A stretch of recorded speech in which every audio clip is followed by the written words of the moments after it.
Hello प्यारे बच्चों, राधे राधे, जय श्री राम। कैसे हो आप सभी? बढ़िया। तो हम भी बढ़िया। देखिए, अब हम करते हैं पिछले वाला रिवाइज। आगे का जो चैप्टर शुरू करने से पहले हम पिछला वाला रिवाइज तो कर ले। धातुएं क्या होती हैं? जो ऊष्मा तथा विद्युत की चालक होती हैं, ठीक है ना। विद्युत तथा ऊष्मा का चालन होता है। कुछ एग्जाम्पल जैसे कि लोहा है, कॉपर है, एल्यूमिनियम है। धातुएं क्या होती है जिसमें ऊष्मा तथा विद्युत का चालन नहीं होता है, ठीक है ना। ये वैसे तो हम पिछले लेक्चर में समझा ही चुके हैं, जैसे कि नाइट्रोजन है, सल्फर है, ऑक्सीजन है। कितनी धातुएं होती है? 91 होती है। धातुएं कितनी होती है? 20 होती है। और धातुएं कितनी होती है? 7 होती है। टोटल 118 तत्व होते हैं।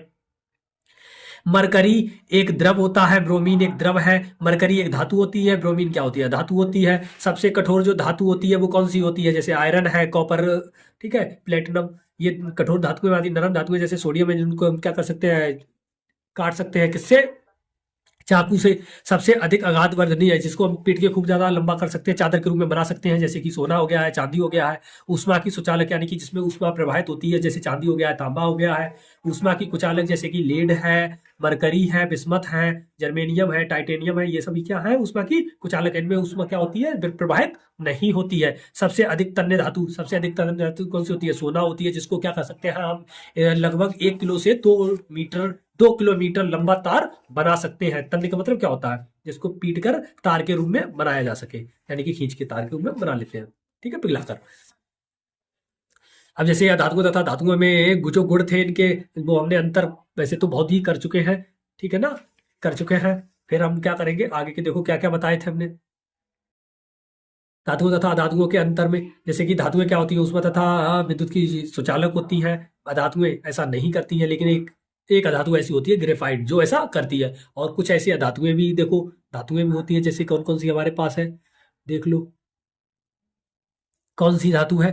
लेड है, मरकरी है, को छोड़कर। ये भी जो लेड है यानी कि जो शीशा होता है, मरकरी होती है, तब पारा, ये विद्युत का कुछ संचालन नहीं करती है, ठीक है। ग्रेफाइट इधर विद्युत का चालन करता है। ये तन्य होता है, तन्य मतलब उधर को खींच सकते हैं, पीट सकते हैं, पीट के लंबा चादर के रूप में बना सकते हैं। ये ऐसा नहीं करती है। इनका गलनांक कुछ होता है, इनका थोड़ा कम होता है, लेकिन हीरे का थोड़ा अधिक, हीरे का अधिक होता है, ठीक है। हीरा क्या? कठोर होता है ना बहुत, ठीक है। सोडियम और पोटेशियम को छोड़कर इनका उच्च घनत्व होता है। जैसे सोडियम और पोटेशियम को छोड़कर इनका उच्च घनत्व होता है, जैसे कि हमने पिछले लेक्चर में देखा भी था। तो इनका कैसा होता है? घनत्व कम होता है। हमने पिछले लेक्चर में बहुत अच्छी तरह से इसको डिफाइन किया है, ठीक है। इनमें धात्विक ऑक्साइड कैसे होते हैं? अब क्षारीय होते हैं। धातु के ऑक्साइड कैसे होते हैं? क्षारीय होते हैं या उभयधर्मी होते हैं। इन्हीं के क्षारीय ऑक्साइड कैसे होते हैं? अम्लीय होते हैं या उदासीन हो सकते हैं, ठीक है। आज हम देखेंगे किस तरह से ये होंगे।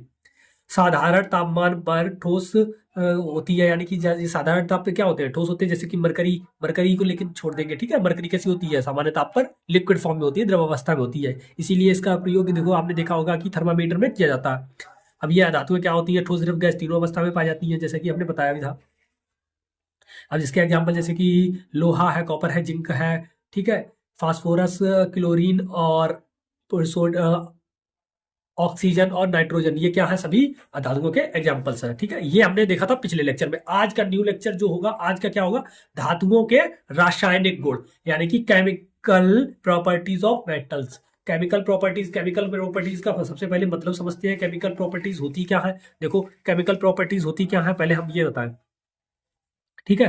केमिकल प्रॉपर्टीज क्या होती है? देखो, वो सभी प्रॉपर्टीज, वो जितनी भी प्रॉपर्टीज हो, जिनसे क्या होता है? एक नया पदार्थ बने, एक पदार्थ बने, और जो क्या हो, जैसे कि हमने मान लो A+B ही कोई भी पदार्थ लिया, ठीक है, दो कोई पदार्थ लिए, उनसे मिला के हमने कोई तीसरा बनाया। अगर इनमें यानी कि जो सी है, सी के गुण इन दोनों से अगर अलग है, सी के गुण इन दोनों से क्या है? अलग है, तो इसी को कहते हैं केमिकल प्रॉपर्टीज कहते हैं। यानी कि जो क्या होंगी, ये इनका रासायनिक अभिक्रिया कहलाती है। रासायनिक अभिक्रिया, तो इनकी ये जो गुण होते हैं, यानी कि जो रासायनिक अभिक्रिया करने के लिए जो गुण आवश्यक होते हैं, उन्हीं को क्या कहते हैं? हम रासायनिक गुण कहते हैं। जैसे क्या कर सकते हैं? हम किसी चीज को जला सकते हैं, जला के क्या होता है? उसके गुण बदल जाते हैं। जला के क्या होता है? उसके गुण बदल जाते हैं, बदल जाते हैं ना। जलाने पे किसी भी चीज के क्या होते हैं? गुण बदल जाते हैं।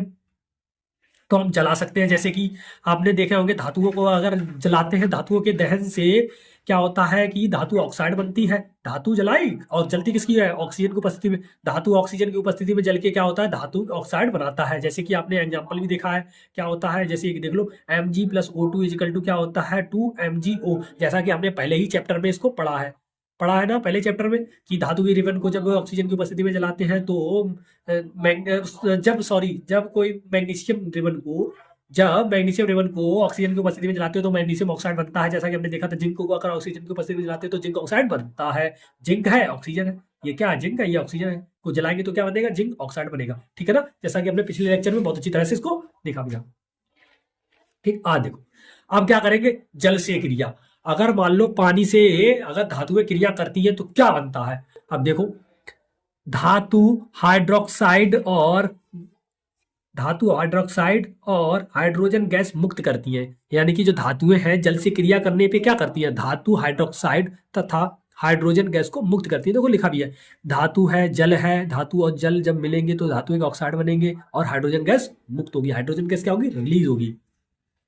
ठीक है, अब जैसे देखो एक धातु ले ली हमने के प्लस H2O, ठीक है ना, के पोटेशियम प्लस जल ले लिया है, क्या बना, potassium hydroxide plus hydrogen gas बन गई है। कैसे बनती है देखो एक बार देख लें, जैसे कि के प्लस H2O, ठीक है ना, इजिकल टू, अब हम के प्लस H2O को क्या लिख सकते हैं, HOH लिख सकते हैं ना, लिख सकते हैं नहीं लिख सकते, अगर हमने इसके दो मोलिक्यूल्स ये रहे अलग निकाल दिए, ये KOH बना, ठीक है, ये क्या होगा KOH, तो इसका मतलब हमने यहाँ पे कितने मोलिक्यूल्स लेने पड़ेंगे, दो, तो दो का इसमें गुणा कर दिया, तो गुणा करके हमने इसको बैलेंस भी कर लिया, यहाँ पे दो की कमी है तो दो लिख दो, ठीक है, इस तरह से हमने क्या किया, इसको बैलेंस कर लिया है, कोई डाउट, नो डाउट।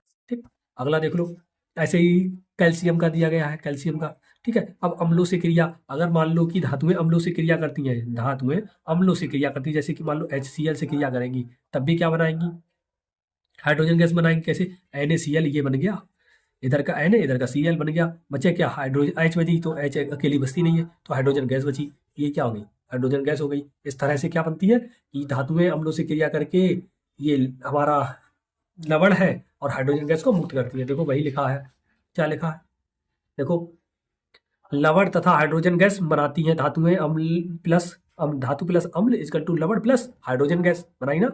जैसे कि ये लेके हमने ले लिया, हमने किस तरह ले लिया था, सोडियम का ले लिया, यहाँ पे मैग्नीशियम का ले लिया, जैसे मैग्नीशियम का भी ले लो आप, मैग्नीशियम प्लस HCl, क्या बनेगा, MgCl2, Mg के साथ Cl2, और ये क्या बना, H2, ऐसा ही बचेगा, तो H2 गैस वैसी बची, ये रहा आपकी, ठीक है ना, दोनों चीजें लिखी। आगे देखो, ओवाइधर्मी ऑक्साइड, ओवाइधर्मी क्या होते हैं, एम्फोटेरिक ऑक्साइड्स, एम्फोटेरिक ऑक्साइड क्या होते हैं, देखो ऐसे धातु ऑक्साइड, ऐसे धातु ऑक्साइड जो अम्ल तथा क्षारक दोनों से क्रिया करके, यानी कि ये अम्ल से भी क्रिया करते हैं और क्षार से भी, दोनों से क्रिया करके लवण तथा जल प्रदान करते हैं, यानी कि एक लवण बनेगा और एक हमारा जल बनेगा। यानी कि सीधी सी बात क्या है, अब कोई भी धातुएं ले लो, अगर वो अम्ल से क्रिया कर रही है, अम्ल से क्रिया कर रही है, ठीक है, किससे कर रही है, अम्ल से, HCl ले लो, अगर अम्ल से क्रिया कर रही है, ठीक है, धातु अम्ल से क्रिया कर रही है, वो भी धातु नहीं, धातुओं का ऑक्साइड, ठीक है, तो N2, तो ये देखो बना रही है, ये जो बनाएगी, जैसे क्या क्या बनाएगी, लवण बनाएगी, जैसे क्या बनेगा, NaCl बनेगा हमारा, NaCl बनेगा और क्या बनेगा, H2O, तो इस तरह से हमारी चीज बनेगी, क्या बनेगी, देखो धातुओं का कोई भी ऑक्साइड ले लो, ठीक है, अब अम्ल के साथ क्रिया करेगा, अम्ल के साथ क्रिया किया तो क्या बनेगा, देखो Na, इधर से Cl लवण बनेगा और इधर से H2O जल बनेगा, इसका दो मॉलिक्यूल्स लेने पड़ेंगे, ठीक है ना, इस तरह से ये हमारी हो जाएगी। ठीक, इस तरह से ये भी हम कर सकते हैं, जब ऐसा ही कुछ सेम लिखा भी होगा। यहाँ पे इन्होंने क्या लिया है, हमने धातुओं का ऑक्साइड, ठीक है ना, दूसरा ले लिया है, देखो ये क्या ले लिया है, धातुओं का ऑक्साइड ले लिया है, इधर हमने जल ही ले लिया है, क्योंकि जल क्या होता है, उदासीन होता है, इसको अम्ल के रूप में भी मान सकते हैं, क्षार के भी रूप में मान सकते हैं, ठीक है ना, इसीलिए हमने इसको ये ले लिया है, क्या ले लिया, Al2 यानी कि O3, Al2O3 क्या होता है, Al2O3 क्या होता है हमारा, Al2 एल्यूमिनियम ऑक्साइड, ठीक है ना, लिखो नाम भी लिखा है, एल्यूमिनियम ऑक्साइड प्लस H2O क्या होता है, जल होता है, जल होता है, ठीक है, ये क्या बनेगा हमारा, लवण बनेगा एक, ठीक है, ये क्या नाम है इसका, एल्यूमिनियम क्लोराइड, एल्यूमिनियम क्लोराइड है, प्लस 3H2O, यानी कि H2O निकलेंगे, तो क्या हो गया, इस तरह से देखो बैलेंस भी है ये, देख लो यहाँ पे दो है एल्यूमिनियम, ऑक्सीजन कितने हैं, 3 और 6 इधर, ठीक है, 9 इधर कितने हैं, ठीक है,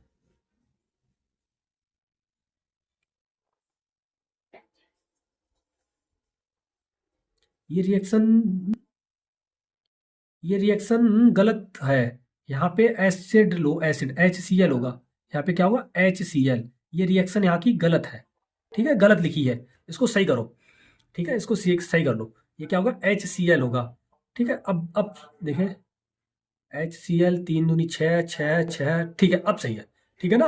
यहाँ पे HCl यानी कि ये हमने अम्ल नहीं लिया था, अम्ल हो गया, ठीक, सही कर लो इसे, ठीक है।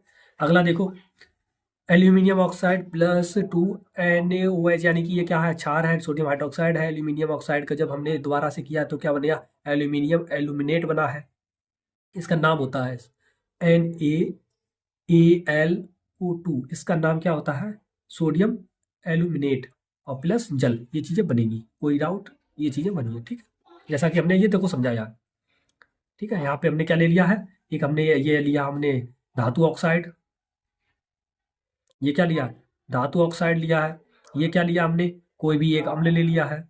ये क्या बना हमारा, लवण बना है। और ये क्या बना है, जल बना है, ठीक, जल बना है। तो ये चीजें थी, यही वाला हमने इधर लिखा है, ठीक है ना, कोई डाउट। आगे देखो, एक्वारेजिया, एक्वारेजिया क्या होता है, जैसे कि अगर हम 3 भाग, देखो लिखा 3 भाग कंसंट्रेशन HCl, अगर हम कोई भी 3 भाग HCl कैसा लिए, 3 भाग कंसंट्रेशन HCl ले ले, 3 भाग कंसंट्रेशन HCl और 1 भाग, और 1 भाग कंसंट्रेशन HNO3 ले ले।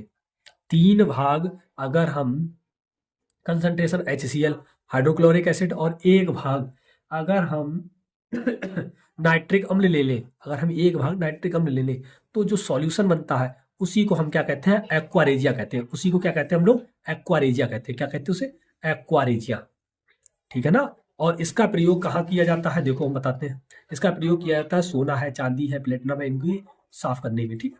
देखो लिखा 3 भाग कंसंट्रेशन HCl तथा 1 भाग कंसंट्रेशन HNO3 का मिश्रण एक्वारेजिया कहलाता है। इसका प्रयोग गोल्ड तथा प्लेटिनम जैसी धातुओं को गलाने में किया जाता है, यानी कि इनके क्या करते हैं, जो धातुएं हैं ना, इनको गलाते हैं, ठीक है। इस तरह से ये था।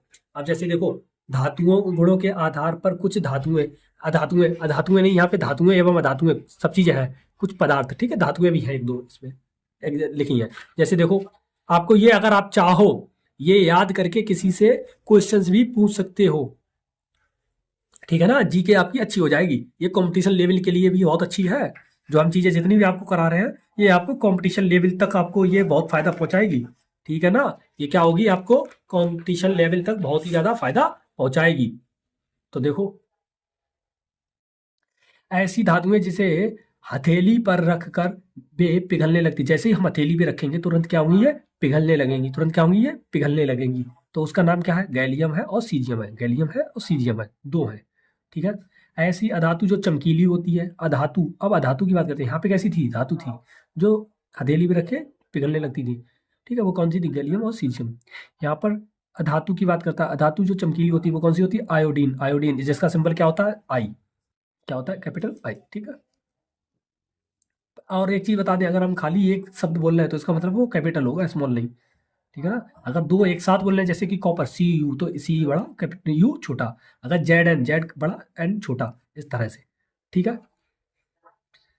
तो देखो, ऐसी अधातु जो विद्युत का सुचालन होती है, यानी कि विद्युत का सुचालक होती है, विद्युत की सुचालक, विद्युत का सुचालक नहीं, विद्युत की सुचालक, विद्युत की सुचालक होती है, वो कौन सी होती है, हमारी ग्रेफाइट, ग्रेफाइट कार्बन का ही एक क्या है, अपर रूप है, कार्बन का ही क्या है, एक अपर रूप है, ठीक है ना। कार्बन का क्या है, ये एक अपर रूप है, कोई डाउट, ठीक। अगला देखो, अगला क्या है, ऐसी धातु जो कभी भी जिस पर जंग ना लगे, सोना, सोने पे क्या होता है, कभी भी जंग नहीं लगती है, कितना भी पुराना सोना सोना होता है, ठीक है ना, क्योंकि हर कोई इसे क्या चाहता है, पाने की कोशिश करता है, आपको पता है ना। और अगर ज्यादा मिल जाए तो पागल भी हो जाता है, तो लिमिट में मिलना चाहिए।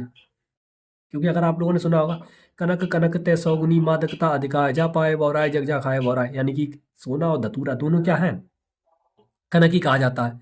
लेकिन अगर सोना ज्यादा मिल जाए तब भी आदमी पागल हो जाता है, कम मिल जाए और अगर धतूरा ज्यादा खा ले तब भी पागल, दोनों स्थिति में क्या होता है, पागल हो जाएगा। तो इसीलिए क्या होता है, सोना जो है उस पर कभी भी जंग नहीं लगती, कभी खराब नहीं होता। लोहा समय के साथ खराब हो जाता है। कॉपर पे भी देखो जंग आ जाती है, जैसे आपने देखे होंगे इन्वर्टर के बैटरी हैं, वहां पे जंग आ जाती है, ठीक है, हरी नीली रंग की आ जाती है। सबसे भारी प्राकृतिक धातु, दुनिया की सबसे भारी प्राकृतिक धातु कौन सी होती है, यूरेनियम होती है, यूरेनियम। इसका प्रयोग रेडियो एक्टिव पदार्थों में किया जाता है, यानी कि बम बम बनाने में इसी का प्रयोग किया जाता है।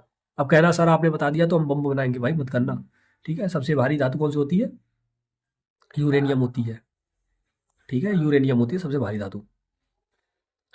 राजाओं की धातु यानी कि ऐसी कौन सी सबसे राजाओं की धातु, राजाओं की धातु का मतलब होता है बहुत महंगी धातु। कौन सी है? प्लेटिनम। बहुत महंगी होती है, सोने से लगभग 4-5 गुना महंगी होती है। ठीक है, बहुत महंगी होती है प्लेटिनम। अब अपर रूप अगला आइए, एल्टोट्रॉप्स क्या होते हैं? Allotrope, what do you mean about allotropes? Allotropes क्या होते हैं? देखो आपको पता है ना, एक ही चीज कई सारे रूपों में पाई जाती है। एक ही चीज कई सारे रूपों में पाई जाती है, उसी ही को कहते हैं एल्टोट्रॉप्स। उसे क्या कहते हैं? एल्टोट्रॉप्स कहते हैं। जैसे देखो, एक ही तत्व का विभिन्न रूपों में, यानी कि एक ही तत्व के विभिन्न रूप क्या कहलाते हैं? अपर रूप कहलाते हैं। और यह घटना जो होती है अपर रूपता कहलाती है। अगर इसी को पूछेंगे अपर रूपता किसे कहते हैं, तो यानी कि एक ही तत्व के विभिन्न रूपों में पाए जाने की घटना को अपर रूपता कहते हैं। ठीक है, और पाया जाना अपर रूप कहलाता है। यानी कि एक जो पदार्थ होते हैं ना, इनको क्या कहते हैं? अपर रूप कहते हैं। ठीक है, क्या कहते हैं?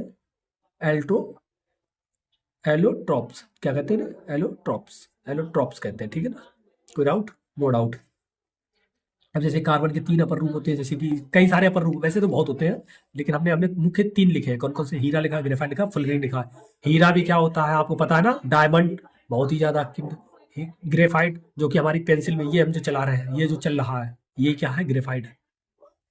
फुलरिन ये एक ऐसी फुटबॉल जैसी होती है और ये बहुत ही मजबूत होती है।